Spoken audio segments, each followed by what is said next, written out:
Hello বন্ধুরা, আমার চোখ মুখের অবস্থা খুবই খারাপ।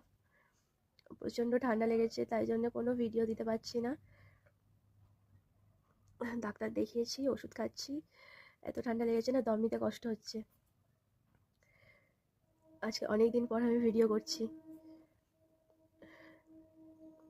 চোখ মুখ পুরো শুকিয়ে গেছে, গলাও ধরে গেছে, আর মুখে কত পিম্পল বেরিয়ে গেছে। এত ঠান্ডা লেগেছে, কী করে এত ঠান্ডা লাগলো বুঝতেই পারলাম না। হঠাৎ সিজন চেঞ্জ হয়েছে, আমার ঠান্ডাও লেগে গেছে।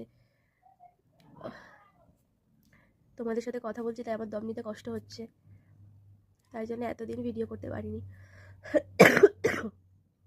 কাশিও হচ্ছে প্রচণ্ড।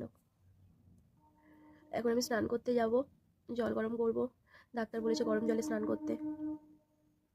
আমার এত ঠান্ডা লেগেছে, ডাক্তার আমাকে বলেছে মানে পুরো শীতকালটাই আমাকে ঠান্ডা জল আর গরম জলে মিক্সড করে স্নান করতে বলেছে।